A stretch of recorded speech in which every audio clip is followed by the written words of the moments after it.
Hello guys, कैसे हैं आप सब लोग। एपिसोड 54 के साथ हाजिर हूँ। अभी तक जिसने मेरे चैनल को सब्सक्राइब नहीं किया हुआ, चैनल को सब्सक्राइब कर दें, वीडियो को लाइक और शेयर कर दें, शुक्रिया। जेजू आइलैंड की रेड जारी होती है। टनल के अंदर उनका सामना बड़ी बड़ी एंट्स के साथ होता है। चोईजोंग कहते हैं, रास्ते में हमने जितनी भी एंट्स को मारा है, इस जैसी एंट्स हमने पहले नहीं देखी। जबकि रीपर गिल्ड के मास्टर लिम तायो से कहते हैं, मुझे लगता है शायद ये क्वीन के रॉयल गार्ड्स होंगे, लेकिन अगर ये रॉयल गार्ड है फिर भी ये बहुत ज्यादा कमजोर है। जरा इनकी आंखों की तरफ तो देखो, अंधेरे में इस तरह की आंखें बहुत ज्यादा काम आती हैं। मुझे लगता है ये सिर्फ टनल को गार्ड करने के लिए है, ये रॉयल गार्ड्स नहीं है। लिम तायो से कहते हैं, अगर ये रॉयल गार्ड्स नहीं है तो फिर तो इनको मारना हमारे लिए कोई मुश्किल नहीं।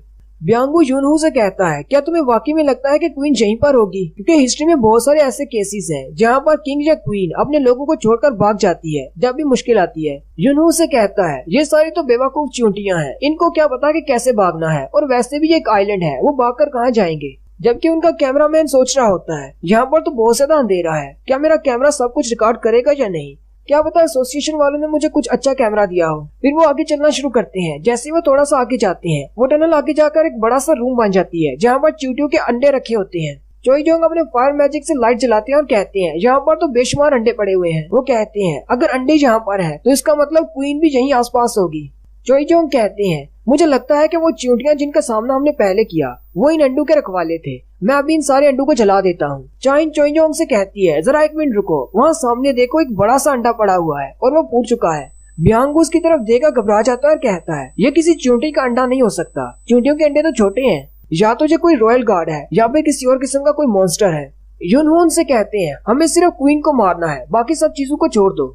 उसी वक्त टनल के बाहर का सीन दिखाते हैं। शिमिजू केंजो को देखकर कहती है, केंजो तुम वापस आ गए और अपने साथ तोहफा भी लेकर आए हो। केंजो ने अपने हाथ में चींटियों के टुकड़े पकड़ रखे होते हैं और वो काफी ज्यादा जख्मी होता है। केंजो शिमिजू से कहता है, मुझे लगता है कि इनका कोई प्लान था, ये चारों तरफ से मुझ पर अटैक कर रहे थे। मैंने तकरीबन 30 चींटियों को तो मार ही डाला होगा, लेकिन उन्हें मुझे जख्मी कर दिया। मेरा कंधा और मेरी हिप जख्मी हो चुकी है, मुझे जल्दी से हील कर दो।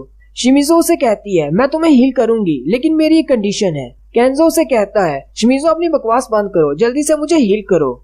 शिमिजू से कहती है, लेकिन मुझे तुमसे कुछ चाहिए, मुझे पैसे नहीं चाहिए, मुझे तुमसे कुछ और चाहिए। केंजो से कहता है, तुम्हारे पास मेरे से भी ज्यादा पैसा है, तुम्हें क्या चाहिए मुझसे, तुम अपने पैसे से क्यों नहीं खरीद लेती। केंजो पीछे की तरफ देखता है तो और भी चींटियां आ रही होती हैं। केंजो शिमिजू से कहता है, चलो अब जल्दी करो, मुझे जल्दी से हील कर दो, चींटियां यहाँ पर आ रही हैं। केंजो जैसे पीछे की तरफ देखता है उसे कहता है, अच्छा जल्दी से बताओ तुम्हें क्या चाहिए। उसी वक्त शिमिजू के पास से ब्लड निकलता है और केंजो और साथ में दूसरा हंटर दोनों जो देखकर हैरान हो जाते हैं, क्योंकि शिमिजू मर चुकी होती है और उन दोनों को कुछ भी नजर नहीं आता।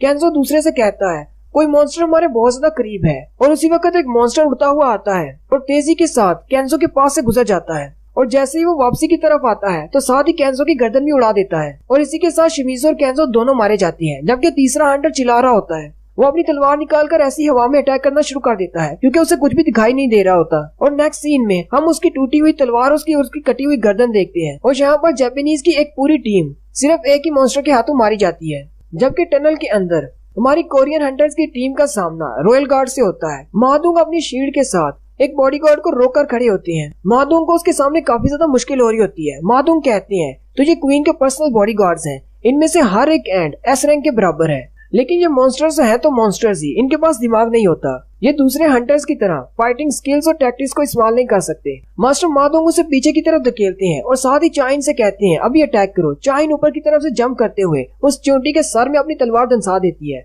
और उस तलवार के ऊपर बैठकर उस तलवार पर अपना वजन डालते हुए चींटी को नीचे तक काट देती है। चाइन जैसे नीचे उतरती है उसी वक्त एक और रॉयल गार्ड आ जाता है। चाइन उस पर भी अपनी तलवार से अटैक करती है और अपनी तलवार से उसको काट देती है। चाइन कहती है, ये एंड्स तो काफी ज्यादा स्ट्रॉन्ग है, जितना हमने सोचा था उससे ज्यादा। मादोंग कहते हैं, ये बात तो सच है कि रॉयल गार्ड्स बहुत ज्यादा पावरफुल है आम एंड्स के मुकाबले में, लेकिन चलो ये अच्छी बात है कि ये ज्यादा नहीं है। ब्यांगू सारे हंटर से कहता है, अपनी इंजरीज को लेकर परेशान होने की जरूरत नहीं, अपनी फुल पावर को इस्तेमाल करो, मैं तुम लोगों को हील कर दूंगा। यूनहू से कहता है, चलो कम से कम तुम डर कर भाग तो नहीं रहे। ब्यांगू यूनहू से कहता है, और तुम भी पागलों की तरह इन चींटियों पर अटैक नहीं कर रहे, ये भी अच्छी बात है। उसी वक्त ब्यांगू एक मरी हुई चींटी के सर को फोड़ देता है और कहता है, तुम लोगों को नहीं पता, ये चींटियां अपने कटे हुए सर के साथ भी काफी देर तक जिंदा रह सकती हैं। इनको मुकम्मल तौर पर खत्म करो, नहीं तो मुझे काम करना पड़ेगा। वो लोग वहाँ पर मौजूद सारी चींटियों को मार देते हैं और कहते हैं, हम लोग अभी तक क्वीन तक नहीं पहुँचे, लेकिन रॉयल गार्ड से हमारा सामना हो चुका है। लास्ट टाइम तो यही रॉयल गार्ड से लेकिन लास्ट टाइम ये क्वीन के पास थे। हो सकता है शायद सेकंड जनरेशन वालों ने इनको रिप्लेस कर दिया हो और क्वीन के नए रॉयल गार्ड्स अभी भी जिंदा हो। ब्यांगो उनसे कहता है, अगर ऐसी बात है तो मैं तुम्हें एक बफ देता हूँ जिससे तुम्हारी स्ट्रेंथ बढ़ जाएगी। वो अपनी मैजिकल पावर्स को इस्तेमाल करते हुए उन सब की पावर्स को डबल कर देता है। वहीं पर उनके सामने चींटियों की एक पूरी आर्मी होती है। वो सारे फैसला करते हैं, चलो हम सब लोग सिर्फ 10-10 चींटियों से निपटते हैं। ब्यांगो उनसे कहता है, मेरा फाइटिंग स्टाइल इतना अच्छा नहीं है तो मेरे लिए भी 1-2 छोड़ देना। यूनहू ब्यांगो से कहता है, तुम्हें क्या लगता है मैं एक हीलर को फाइट करने दूंगा? तुम हमें हील कर रहे हो और हमें बफ्स दे रहे हो, इतना ही काफी है। फाइट हम पर छोड़ दो, तुम पीछे रहकर एंजॉय करो। टनल के बाहर का सीन दिखाते हैं। जापानीज की एक और टीम केंजो और शिमिजो की टीम को चेक करने के लिए जाती है क्योंकि उनसे उनका राब्ता नहीं हो रहा होता। थोड़ी देर के बाद वो लोग उस जगह पर पहुंच जाते हैं लेकिन वहाँ पर कुछ भी नहीं होता, उनकी डेड बॉडीज भी नहीं होती। वो लोग कहते हैं यहाँ पर तो बहुत सारी चींटियां मरी पड़ी हैं, यानी यहाँ पर कोई फाइट हुई है, लेकिन यहाँ पर वो लोग क्यों नहीं है? आखिर वो कहाँ चले गए? उसी वक्त उन्हें वहाँ पर ब्लड में लिपटा हुआ एक हंटर का चश्मा नजर आता है। जैसे ही वो उठकर थोड़ा सा सामने की तरफ देखते हैं तो सामने डेड बॉडीज पड़ी होती हैं और वो बहुत ज्यादा हैरान हो जाते हैं। जबकि वो मास्क वाला बंदा जो कि हंटर्स की स्मेल को महसूस कर सकता है, वो जल्दी से अपने मास्क को उतार देता है और वहीं पर उल्टी करना शुरू कर देता है और कहता है, इतनी गंदी स्मेल कहाँ से आ रही है? ये तो किसी बहुत ज्यादा पावरफुल क्रीचर की स्मेल है। मैंने इतनी पावरफुल स्मेल पहले कभी महसूस नहीं की। उसी वक्त उसे सामने कुछ नजर आता है और वो पागलू की तरह अपने आइस मैजिक को अनलीश करता है और अपने सामने एक डबल लेयर शील्ड क्रिएट कर लेता है। लेकिन वो मॉन्स्टर उसके शील्ड को तोड़ते हुए आगे की तरफ बढ़ता है और 3 स्लैशेस लगाते हुए उसकी आइस के साथ ही उसको काट देता है और इसी के साथ जापानीज के 2 और हंटर मारे जाते हैं। नेक्स्ट सीन फिर से टनल के अंदर का होता है। वो लोग कहते हैं, इन सारी एंड्स पर तो हमारा बहुत ज्यादा टाइम जाया हो गया। जबकि चोई जोंग उनसे कहता है, मुझे लगता है सिर्फ 5 मिनट ही लगे होंगे। यूनहू कहता है, ये सब कुछ ब्यांगो की वजह से हुआ है, उसने अपने बफ से हमारी पावर को इंक्रीज कर दिया है। यूनहू चाइन की तरफ देखता है और कहता है, सिर्फ 5 मिनट की फाइट में मुझे लगता है कि चाइन ने मुझसे ज्यादा चींटियों को मारा है। और यहीं पर वो बताते हैं कि टनल में आए हुए उन्हें तकरीबन 15 मिनट हो चुके हैं और उन्हें जल्दी से ये काम खत्म करना होगा। उसी वक्त चाइन उनसे कहती है, मुझे कुछ महसूस हो रहा है, मुझे कुछ स्मेल हो रहा है, लगता है शायद सामने वाले रूम में क्वीन है। यूनहू अपने बीस्ट मोड में जाता है और बीस्ट आइज को इस्तेमाल करते हुए सामने के एरिया को स्कैन करता है और उनसे कहता है, ये बात कंफर्म है, सामने वाले रूम में क्वीन है और उसके साथ उसके रॉयल गार्ड्स भी हैं। क्वीन सबसे पीछे खड़ी है जबकि उसके पास 8 बॉडीगार्ड्स भी हैं जो उसके सामने खड़े हैं और उन सारे बॉडीगार्ड्स का रैंक भी एस के बराबर है। तुम सारे लोग उन बॉडीगार्ड्स को अपने साथ फाइट में बिजी रखना, मैं क्वीन से फाइट करूंगा। जबकि मादोंग चाइन से कहते हैं, क्वीन के साथ मैं फाइट करूंगा, तुम उस क्वीन के रॉयल गार्ड्स को संभाल लेना। चाइन उनसे कहती है, ठीक है। चोई जोंग भी अपनी फुल पावर को रिलीज करते हुए फायर से बड़े बड़े ड्रैगन बना लेते हैं और कहते हैं, आज मुझे भी अपनी फुल स्ट्रेंथ दिखाने का मौका मिलेगा। और फिर वो लोग बॉस के रूम में एंटर हो जाते हैं जहाँ पर उनकी क्वीन है और रॉयल गार्ड्स को मारना शुरू कर देते हैं। लिमताई भी पीछे रहकर अपने तीरों से उन रॉयल गार्ड्स पर अटैक कर रहे होते हैं और कहते हैं, मैं तुम्हारी बैक को कवर करता हूँ, तुम लोग आगे बढ़ो। जबकि यूनहू अपनी बॉडी को कम्प्लीटली ट्रांसफॉर्म कर लेते हैं और बीस्ट मोड में आ जाते हैं। यूनहू कहते हैं, अपने बीस्ट मोड में बिल्कुल एक जानवर दिखता हूँ लेकिन फर्क नहीं पड़ता, आज मुझे अपनी फुल पावर दिखाने का मौका मिलने वाला है। यूनहू आगे की तरफ जंप करते हैं और 2 चींटियों को अपने हाथ से मसल देते हैं। मादोंग चाइन से कहते हैं, मैं तुम पर भरोसा कर रहा हूँ, जल्दी से इन गार्ड्स को रास्ते से हटाओ। चाइन अपनी तलवार को इस्तेमाल करते हुए अपनी फुल पावर को रिलीज करते हुए टाउंटिंग स्किल को रिलीज करती है, लेकिन वो गार्ड सामने लाइन में इकट्ठे हो जाते हैं। मादोंग कहते हैं, ये हमें क्वीन तक नहीं पहुँचने देंगे, ये तो सामने लाइन बनाकर खड़े हो गए हैं। मादोंग अपनी शील्ड लेकर क्वीन के सामने चले जाते हैं और कहते हैं, तुम लोग जल्दी से गार्ड से निपटो, मैं इस क्वीन को रोक कर रखता हूँ। कैमरामैन जो कि पीछे खड़ा ये सब कुछ रिकॉर्ड कर रहा होता है, उसी वक्त उसे कान में कॉल आती है कि हमारे पास 80% व्यूअरशिप आ चुकी है, जल्दी से थोड़ा सा और आगे हो जाओ ताकि हमें बेहतर व्यू मिल सके। वो जैसे ही थोड़ा सा आगे होने लगता है, ब्यांगो से पकड़ लेता है और कहता है, तुम कहाँ पर जा रहे हो? सिर्फ अपनी रेटिंग बढ़ाने के लिए तुम अपनी जान को जोखिम में नहीं डाल सकते। यहाँ पर इस वक्त एक एस रैंक का बॉस है, अगर यहाँ पर तुम मर जाते हो तो जो लोग इस वीडियो को देख रहे हैं वो तुम्हें बचाने के लिए नहीं आने वाले। अगर तुम्हें मेरी बात की समझ आ गई है तो यही मेरे पीछे रहो।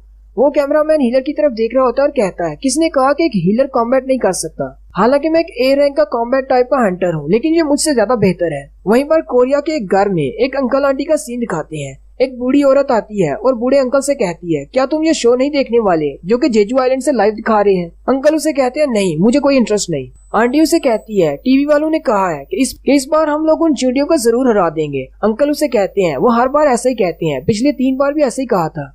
आंटी उस अंकल से कहती है, तुम्हें पता है कि वो हमारे बेटे का बदला लेने के लिए ऐसा कर रहे हैं। शायद तो इनका बेटा कोई हंटर था जो रेड में मारा गया, यहाँ पे जेजू आइलैंड पर रहता था जो मारा गया। वो अंकल फिर से कहते हैं, मुझे कोई इंटरेस्ट नहीं। आंटी वापस आकर टीवी के सामने बैठ जाती है। उस वक्त टीवी पर मादोंग को दिखाया जा रहा होता है जो कि क्वीन को रोक कर खड़े होते हैं और साथ साथ उसकी कमेंट्री भी की जा रही होती है वहाँ पर क्या हो रहा है। आंटी बाहर से आने वाले शोर को सुनकर कहती हैं, सारे लोग यही न्यूज देख रहे हैं। इस न्यूज को देखकर तो लोगों का जोश बढ़ता जा रहा है। सिर्फ वो आंटी नहीं बल्कि पूरे कोरिया में हर जगह पर ये लोग यही न्यूज देख रहे होते हैं। बच्चे बूढ़े सभी लोग यही न्यूज देख रहे होते हैं और कहते हैं सिर्फ 4 गार्ड्स रह गए हैं, बहुत जल्दी हम क्वीन को मार डालेंगे, फिर ये सारा आइलैंड क्लियर हो जाएगा। थोड़ी ही देर के बाद आंटी पीछे की तरफ देखती है तो बूढ़े अंकल दरवाजे से छुपकर देख रहे होते हैं। आंटी उसे कहती है, हमारे हंटर्स ने 4 बॉडीगार्ड्स को हरा दिया है, अब बस कुछ ही बचे हैं। अंकल रोते हुए अंदर आ जाते हैं और कहते हैं, इनको उन सारी चोटियों को खत्म करना होगा और हमारे बेटे का बदला लेना होगा। न्यूज रूम का भी सीन दिखाते हैं जहाँ पर बंदा डायरेक्टर से कह रहा होता है, हमारे पास 85% से भी ज्यादा व्यूअरशिप आ चुकी है, हमने न्यूज का रिकॉर्ड तोड़ दिया है, इस बार तो हमें अवार्ड मिलने वाला है। अपनी इस एस रैंक की रेड को कंप्लीट करने के बाद हम लोग भी रशिया, चाइना और फ्रांस की तरह नेशनल लेवल के हंटर्स मान जाएंगे और कोरिया के पास भी ये खिताब आ जाएगा कि कोरिया ने भी एक एस रैंक की डंजन को क्लियर किया है। नेक्स्ट एपिसोड में हम लोग देखेंगे वो हंटर्स कैसे क्वीन को मारते हैं और वो मॉन्स्टर कौन सा है जिसने जापानीज हंटर को मारा है, और क्या जिनवू रेड में हिस्सा लेने के लिए वहाँ पर जाएगा या नहीं। एपिसोड 54 का यहीं पर एंड होता है। एक्सप्लेनेशन अच्छी लगी हो तो कमेंट करके जरूर बताएं। चैनल को सब्सक्राइब कर दें, वीडियो को लाइक और शेयर कर दें। शुक्रिया।